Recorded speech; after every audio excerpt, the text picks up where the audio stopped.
Gazette du Togo, une vision sur l'actualité togolaise et sur le monde. Merci de rester avec nous. Une révision constitutionnelle qui suscite la controverse. Nous sommes au pays de tout est possible, le Bénin.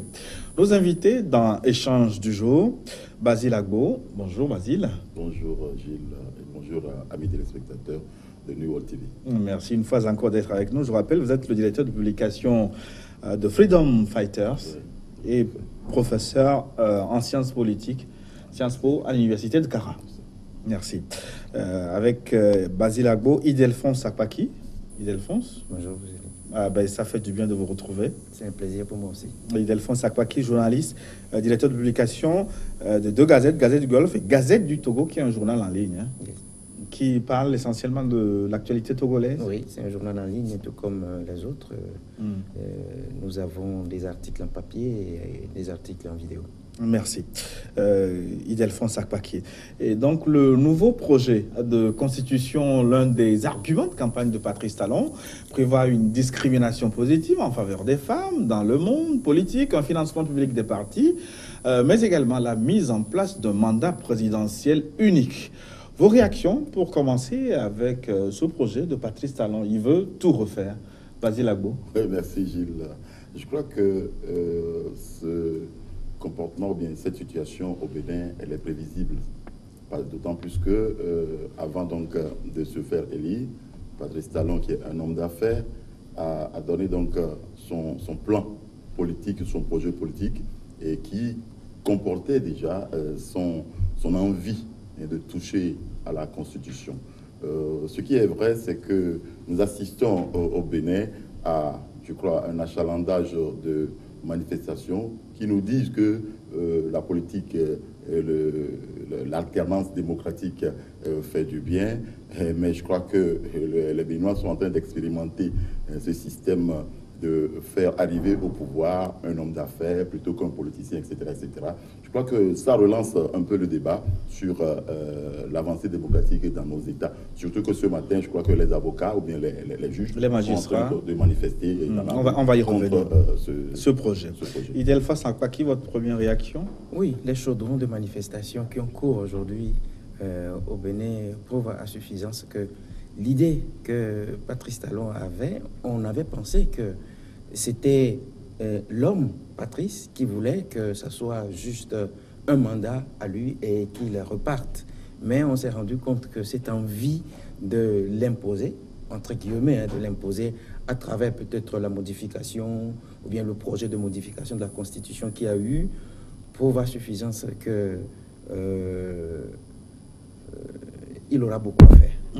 Mais sur le principe, est-ce que vous pensez, est-ce que c'est une bonne idée selon vous, cette innovation qui est une première dans le monde, on dirait même sur le continent? En tout cas, c'est plus sûr, un mandat et puis on s'en va. Vous savez que pour beaucoup de personnes qui ont expérimenté la démocratie avec grand D, l'alternance au pouvoir favorise beaucoup de choses. Je suis très malheureux de le dire que dans notre pays, le Togo, ça n'a pas été le cas. Les modifications sont intervenues à des moments où, d'abord, on n'y pensait pas, et puis, cela n'a pas été le fruit de consensus. Même si, en sciences politiques, on vous dira que alternance, ça ne veut pas forcément dire changement de personne. Oui, je suis d'accord. Je suis d'accord. Ce que moi, j'aurais accepté, c'est ce principe même de laisser le libre cours à une représentation nationale, d'étudier le projet et de voir si ce projet peut prendre corps à travers un consensus. Si tel n'est pas le cas, Patrice Talon peut avoir l'idée de modifier la constitution béninoise, mais s'il a en face de lui des élus du peuple qui disent non, il ne pourra rien faire. On n'est pas aux États-Unis pour poser son veto. Mais sur le principe, que pensez-vous de cette idée, de cette innovation, le mandat unique? Je suis d'avis que les Béninois essaient d'éprouver chaque personnalité qui aura à charge la magistrature de ce pays-là, l'évaluer. Quand il ne fait pas bien, qu'il parte, même s'il ne fait pas bien. soit il fait bien. Dans tous les cas, si le mandat unique de 6 ans est accepté, que vous fassiez bien ou pas, vous partirez. En tout cas, je ne suis pas dans la peau des Béninois, mais si les Béninois veulent que ça soit un mandat unique, le principe sera acquis. Pour ma part, en tant que journaliste, qu'est-ce que je dirais? Au nom de l'alternance, ils peuvent l'expérimenter. Vas-y, Lagbo, Patrice Talon vous a défié en sciences politiques. Il vous apporte un nouvel élément. Effectivement, ce qui se passe au Bénin est une première dans l'histoire de la démocratie dans le monde. Et je crois que le Bénin n'est pas le premier pays à expérimenter l'avancée démocratique. Il y a d'autres pays qui ont fait avant nous. La démocratie, c'est dans l'Athènes. Et puis les démonstrations qui nous ont été faites là-bas sont en train donc de connaître à travers donc le Bénin un nouvel élan. Mais personnellement, moi, je me dis que Patrice Talon n'avait pas besoin d'imposer, n'est-ce pas, son point de vue sur la constitution de l'État. S'il a envie, il est un homme d'affaires, s'il a un envie homme libre surtout, surtout, qui n'a pas de parti politique, et s'il a envie d'expérimenter le pouvoir politique, et pour 1 an, il est libre de le faire. Et 5 ans après ou 6 ans après, il peut partir. Mais de là à l'imposer comme faisant partie de la constitution béninoise, je crois qu'il est, personnellement, il est allé trop loin. D'autant plus que il a été démontré que en 6 ans, ou bien en un seul mandat, le politicien ou bien l'homme élu n'aura pas toutes les coudées franches pour pouvoir exposer son programme politique et pour pouvoir vraiment faire tout ce qu'il a planifié. Oui, mais est-ce que cet argument tient dans la mesure où on peut faire un mandat et ne pas avoir un renouvellement? Des gens l'ont fait. Il y a des grands pays qui l'ont expérimenté. C'est vrai que la France de Sarkozy, hier, Sarkozy et même au Ghana, Mahama n'a fait qu'un seul mandat. Mais quelles sont les conditions dans lesquelles il est parti? Ce n'est pas la Constitution qui l'a prévu. Je dis, si Talon a envie de faire un seul mandat et de quitter, je n'ai pas le temps de l'imposer au pays. Il peut partir un mandat après. Est-ce que ce mandat de là à vouloir l'imposer? Oui, est-ce qu'il n'a pas des avantages, comme Ildefonse l'a dit, que ça, de toutes les façons, provoque l'alternance? Oui. C'est de l'alternance obligée maintenant. Là, oui, c'est une alternance obligée. C'est qu'on ne permet pas au pays de choisir et de se dire, mais ce monsieur, il a un peu bien fait, on lui accorde encore un mandat pour qu'il puisse nous démontrer ce qu'il peut faire. Ouais. C'est un mandat imposé et puis un système imposé. Je crois que c'est un peu trop. Ildefonse Akpaki, j'écoutais, j'ai l'habitude et le plaisir même d'écouter un grand homme politique qui disait que les hommes d'État sont rares à trouver. Il émerge difficilement. Une fois qu'on met la main sur un homme d'État, lui donner juste 6 ans, est-ce que c'est pas du gâchis? Oui, mais comme l'a dit Basile tout à l'heure, je crois que dans l'avancée des choses, s'il vous arrive que vous soyez à ce poste et que en un mandat, vous avez essayé de prendre en compte les aspirations du peuple que vous dirigez, c'est vrai que ce peuple peut vous renouveler sa confiance. Mais dans le cas d'espèce, si on l'impose et que si c'est devenu un mandat unique et que une fois que vous l'avez fait, que vous fassiez bien ou mal, que vous allez dégager le plancher, je pense que ça posera des problèmes. Patrice Talon, je l'ai écouté la dernière fois quand il disait que il n'a pas envie d'imposer, il n'a pas envie de faire les choses pour ramener les Béninois à un référendum, pour leur imposer quelque chose, mais il veut que les institutions béninoises soient à l'aise. Mais de l'autre côté, quand on écoute les syndicalistes, on écoute certains hommes politiques béninois, ils disent c'est pas possible parce que le projet, les articles qui sont modifiables dans les jours à venir renforcent un peu plus le pouvoir du chef de l'État, le pouvoir des députés et certains ministres. C'est beaucoup d'articles modifiés. Oui, 43 sur 160. Je crois que c'est ce qui fait dire à l'opinion publique béninoise que Patrice Talon a une idée derrière la tête. Et donc ça veut dire que vous comprenez la contestation qui est en train de prendre de l'ampleur là-bas Justement, et quand vous écoutez le président de l'Union des magistrats, M. Michel Adjaka, il dit que dans l'état actuel, si le projet de constitution venait à être adopté en l'état, cela enlèverait la fin de l'indépendance de la magistrature au Bénin. Il dit qu'ils ne sont pas du tout d'accord. Oui, surtout parce que dans la nouvelle constitution, dans le projet en tout cas proposé par Patrice Talon, les ministres et les présidents sont considérés comme des super citoyens qui peuvent être au-dessus des lois parce qu'ils ne peuvent pas être inquiétés ni pendant ni après le mandat. C'est un danger. Je crois qu'on est en train d'assister là à une dictature sous couvert d'une démocratie. Parce que de toutes les façons, comme nous l'avons dit tout à l'heure, on veut empêcher les Béninois de s'exprimer librement sur la qualité d'un président qui aura fait donc ses preuves sur le terrain. On veut l'empêcher. Et de deux, le danger est également patent dans le cas d'espèce où un autre président peut venir, peut-être 6 ans après, et vouloir modifier la Constitution. Ouais. Alors, donc, la Constitution béninoise serait donc devenue un jeu de pique. Ce n'est pas traficoté, en tout cas, détricoté tout le temps. Parce que tout président qui arrive aura donc cette envie de modifier la Constitution. On va où? Les États, les grands États qui nous ont demandé la démocratie, c'est très difficilement qu'on touche à la Constitution de ces États, aux États-Unis, en France, etc., etc. Des présidents auraient aimé toucher les constitutions dans ces pays, mais la Constitution étant tellement solide, tellement implantée,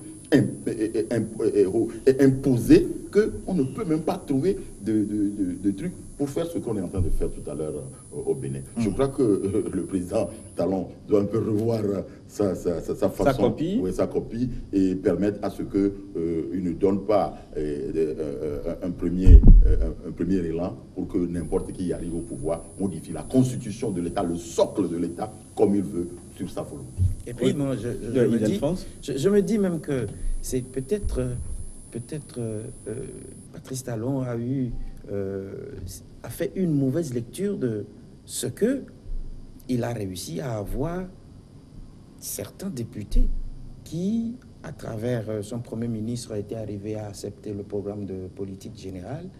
C'est pourquoi peut-être il se dit, en proposant ceci, je suis sûr qu'ils vont l'accepter. Mais cela pose un problème de guerre des élites. Parce que de l'autre côté, Biotchani n'est pas d'accord avec Patrice Talon. Et de l'autre côté, Lionel Znissou, que nous avons tous vu, dit que lui, il est dans la démarche.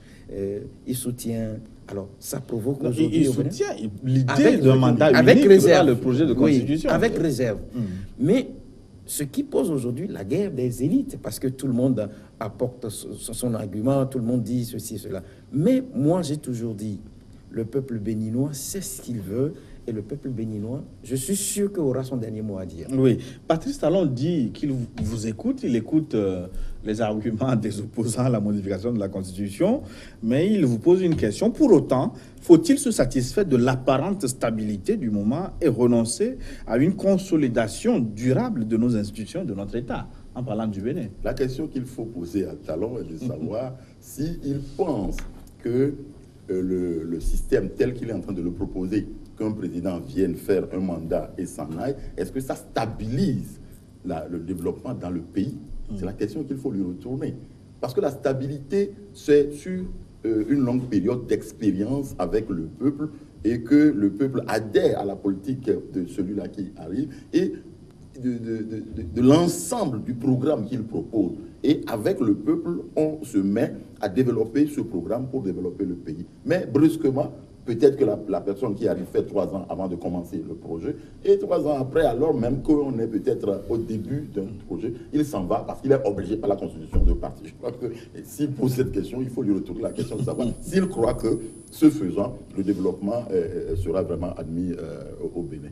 C'est lui plutôt qui va induire une instabilité des institutions. Oui, justement, parce que j'ai écouté également M. Janvier Yaoudéou, la dernière fois, le président, l'ancien coordonnateur de FCBE, qui disait que, qui d'ailleurs s'est prononcé à travers une lettre ouverte à Patrice Talon, qui lui disait qu'il y a 3 raisons fondamentales qu'il évoque, en disant que le moment n'est pas propice pour qu'on aille à un projet de révision de la Constitution. Il sort 3 arguments. D'abord, il n'y a pas eu un large consensus. D'abord, le contexte régional ne s'y prête pas parce qu'il évoque pour ce qui concerne le contexte régional, il dit c'est comme ça, les présidents africains commencent, et après ils disent il faut modifier la constitution pour le faire prévaloir un mandat à vie. Et donc, Patrice Talon est en train de chercher des entrées, des facilités pour pouvoir se mettre dans la même lignée, même si au cours de la campagne, il avait dit qu'il est là juste pour un seul mandat. Alors, la troisième raison évoquée par Janvier Yaoundéou, c'était que le contexte national même ne s'y prête pas, parce qu'il y a des besoins urgents. Justement, beaucoup parlent de crise économique. Justement.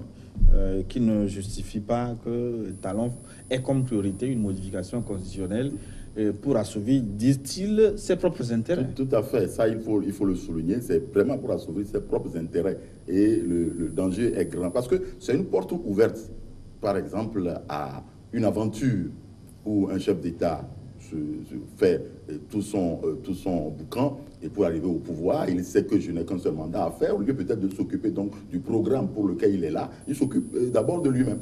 Et le danger est grand que les gens ne s'occuperont que d'eux en laissant le Bénin avec ses problèmes. Oui, mais est-ce que cet argument tient dans la mesure où même si on renouvelle le mandat, le deuxième mandat, vous ne pouvez pas revenir, quel que soit ce que vous allez faire? Oui, tout au moins, la personne aura le temps de déployer tout ce qu'il a proposé comme politique de gouvernement et de faire voir ce qu'il est en train de faire, se faire apprécier par le peuple qui, lorsque le peuple, par exemple, lui dit ne revient plus, ça veut dire que le peuple l'a sanctionné dans le travail qu'il a fait. Mais lorsque le peuple accepte qu'il revienne, ça veut dire que le peuple accepte ce qu'il a fait. Et au moins, les deux mandats permettront donc de juger du travail que le président fait. Là, on ne permet même plus au peuple de juger.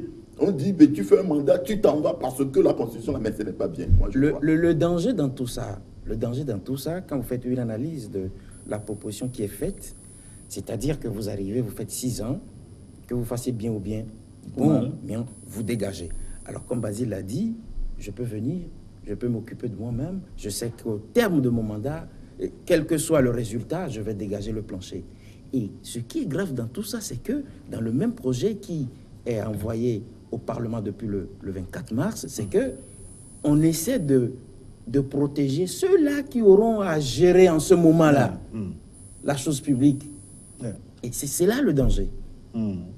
Et finalement, le piège que certains tentent de percevoir aussi, c'est de dire que est-ce que Talon n'amène pas vers une nouvelle république qui lui permettrait lui-même d'avoir un deuxième mandat s'il le souhaite? Parce que modifier 43 articles sur 160, ça amène, en tout cas, les scientifiques politiques peuvent nous éclairer. Est-ce que ça n'induit pas une nouvelle république? Une nouvelle république, tout à fait. Parce que là, le nombre d'articles qui est en train d'être modifié, comme vous êtes en train de le dire, est très important. Ouais.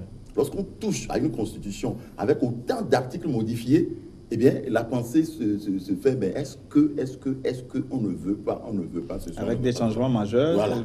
Et que les ministres, les députés aient un pouvoir, donc, soient devenus omnipotents, et puis donc, ils ne sont plus à toucher, ça gêne le peuple, ça gêne la République, la fondation même de la République est en train donc d'être ébranlée, et les gens peuvent se donner à cœur joie de faire ce qu'ils veulent autant qu'ils le veulent parce que la Constitution leur permet donc de ne plus jamais être touchés. C'est ça, lorsque les magistrats sont en train de dire que la Constitution est en train d'enfreindre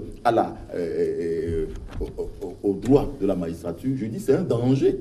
Si les magistrats ont le bras coupé dans une république, je ne crois pas là où on est en train d'amener la République. C'est un danger qui est en train d'amener. Et si ça fait école dans certains nombres de pays, je crois qu'il faut qu'on ait peur.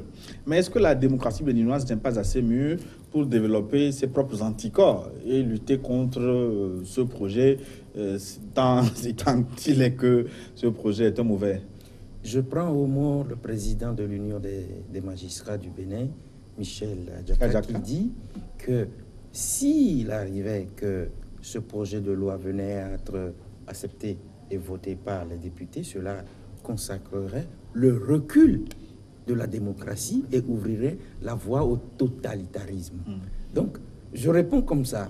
Mais des députés ont déjà envoyé un bon signal en refusant d'étudier la proposition en procédure d'urgence. Tout à fait, parce que il y a un point qui a essayé d'effleurer la majorité de l'esprit de la majorité des députés béninois, qui ont dit, mais si nous votons ce projet-là et que l'homme d'affaires là venait à foutre le bordel, on n'arrivera pas à mettre la main sur lui parce que on aura voté des lois qui protégeraient et le chef de l'État, ses ministres et dans certains nombres, les députés qui sont acquis à sa cause. Et c'est bonjour les dégâts. Est-ce que cette disposition envers les députés les protéger contre des faits même antérieurs à leur prise de fonction, durant leur fonction, c'est un bonbon jeté aux députés pour qu'ils avalisent le projet? Je crois que oui, c'est quelque chose pour les appâter, pour qu'ils acceptent le projet. Tu vois, ben, c'est un danger. C'est un danger. Il faudra permettre au peuple de pouvoir poursuivre ceux qui ont eu à exercer le pouvoir et qui ne l'ont pas bien fait. Il faut tourner le regard vers la France, ce qui arrive aujourd'hui en France. Nous voyons Fillon qui est en train de courir là, un peu partout pour se faire bon. Et puis aussi Sarkozy qui est en train d'être poursuivi tout le temps. Je crois que ce que Talon est en train de faire est un danger pour qu'on puisse vraiment... Mais la forte contestation, Basile Ago, dans le pays ne veut pas dire que le Bénin c'est un pays mûr. Laissez-les faire quand même. Hein. Ah oui. Parce qu'il y a la société civile, ah, de toutes les façons, enfin, moi, à mon et puis la Cour constitutionnelle qui n'a pas encore dit son mot. Hein. Oui, oui, je crois que ce projet ne peut pas passer au Bénin. Ce projet ne peut pas passer. Bon, vous en êtes sûr? Oui, ça je crois, à mon humble avis, parce que j'ai des amis béninois avec qui on cause de temps en temps, on parle de temps en temps politique. Je crois que ce projet ne peut pas passer. Ou alors c'est... Ce projet ne peut pas passer ou il faut l'améliorer. Parce que beaucoup disent, sentent le besoin de modifier la Constitution du 11 décembre 90. Quand oui, même. De toutes les façons, vous savez, une Constitution a toujours des coins qu'il faut de temps en temps revoir, vu l'évolution du pays et vu les mentalités qui se développent un peu partout. C'est une bonne chose. Mais lorsque Patrice Talon parle d'un mandat unique, il est en train de toucher au fond même de la Constitution. Ce n'est pas à la forme, mais au fond. Et c'est le danger qui est là. Et c'est le danger qui est là. Donc il faut bien voir ça pour que, je dis, ça ne fasse pas école dans certains nombres de pays. Les gens vont peut-être voir cela, l'imposer et faire tout pour que ça passe. On connaît ce que ça veut dire dans nos pays. Vous savez, moi, je suis sûr que et le peuple béninois et les institutions béninoises n'accepteront pas que ça passe. J'ai eu la chance de travailler pendant au moins 3 ans et quelques mois au Bénin, dans le plus grand groupe de presse, le Matinal. J'ai pu sonder un tout petit peu la mentalité des Béninois. Et puis, je sais que les gens m'ont dit que Yahi partira, même s'il a l'envie de modifier la Constitution pour se prévaloir un mandat à vie, ça ne passera pas. Ce n'est pas passé. On l'a dit au temps de Kérékou également, qui avait des envies de rester. Il est parti également. Donc, je suis sûr que ça ne passera pas. Ça veut dire qu'il n'y a rien à craindre là Je ne suis pas tellement sûr. C'est là où je dis que peut-être il avait pensé... de l'argent, on sait que nous sommes au Bénin. Voilà, c'est ce que je dis. Peut-être il avait pensé que son projet de société est passé comme une lettre à la poste. Alors, il faut encore tâter le pouls des Béninois, voir si ce que je veux faire maintenant peut aussi passer. Mais de l'autre côté, il faut relever aussi que Talon, petit à petit, s'affaiblit. Il y a l'affaire à Javon qui l'avait mal placé. Et depuis ce moment jusqu'à aujourd'hui, Talon n'a plus ce qu'il avait, la cote qu'il avait. Oui. Et donc, son mythe est tombé, on va dire. Même. Tout à fait. L'affaire des étudiants également, où la suspension des syndicats des étudiants a été jugée anticonstitutionnelle par la Cour. Donc, c'est de mauvais signaux à décrypter par Talon. C'est là où il y a aussi le danger du fait que, excusez-moi d'employer le terme, il est venu foutre le bordel. Non, excusez-moi. Pourquoi? Parce que s'il arrive aujourd'hui à briser, entre guillemets, le lien avec celui-là, avec qui il a fait sa campagne électorale, qu'il a soutenue, et qu'au dernier moment, on s'est rendu compte que l'affaire à Javon, on avait cité les quelques liens, ou bien situé les liens par rapport à Talon, et que au niveau même des étudiants qui sont une force dans le pays, Talon s'est encore brisé de l'autre côté. Il se dit, il faut voter cela pour que toutes les gaffes que j'ai commises après ne me rattrapent pas. C'est là où je dis qu'il y a le danger. Et moi, si j'ai un conseil à lui donner, c'est que il est arrivé, il veut bien faire, il n'a qu'à oublier l'envie vorace de créer quelque chose pour se donner une place s'il le fait, non seulement son mythe tombera, mais le Béninois, tel que moi je l'ai connu, il verra ce que le Béninois fera de lui. Est-ce que la situation ne va pas remettre en selle plus tôt que prévu Yahi Boni, qui était lui aussi très décrié à la fin de son mandat, hein? Ouais. Je crois que la démarche que Talon est en train de faire aujourd'hui tend donc à donner raison à ceux qui pensaient qu'il n'était pas l'homme qu'il faut en ce moment-là, et à ceux qui étaient également contre lui dans un certain nombre de projets et autres là, ça donne raison. C'est la raison pour laquelle, comme le confrère est en train de le dire, il faut plutôt conseiller à Patrice Talon de faire ce qu'il a proposé de faire aux Béninois, mais de laisser la Constitution, ou alors d'apporter peut-être les légères modifications qu'il faut, mais de ne pas rentrer au fond de la Constitution. Parce que là, ça touche à ce que les Béninois ont vu de lui, ce que les Béninois ont admiré en lui. Quelqu'un qui vient, qui dit, bon, je fais un seul mandat, j'essaie de faire ce que je peux faire, et puis je vais m'en aller. Il n'a qu'à rester ça. Mais là où, maintenant, il veut mener tout le peuple vers ses ambitions personnelles, à pouvoir inscrire son nom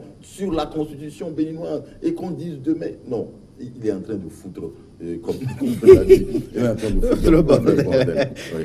Vous avez un conseil également pour Talon? Non, moi je l'ai qu'on en finisse. Non, mais moi je l'ai dit, il faut qu'il écoute le cri de sa conscience. Ce qu'il a proposé aux Béninois en voulant faire la rupture, il faut qu'il fasse pour qu'il parte un homme grand. Non, mais en une personnalité qui aura laissé son nom dans l'histoire béninoise. Et puis un bon nom. Merci à vous, Ildefonse Akpaki, de la Gazette du Togo, et Basile Agbo de Freedom Fighters. Merci. Dans un instant sur New World Info, une nouvelle édition du journal. La Gazette du Togo, une vision sur l'actualité togolaise et sur le monde. Rejoignez-nous sur le www.lagazettedutogo.com ou sur nos comptes Facebook, Twitter et YouTube. Pour tout contact, écrivez à contact@lagazettedutogo.com ou appelez le 92 80 88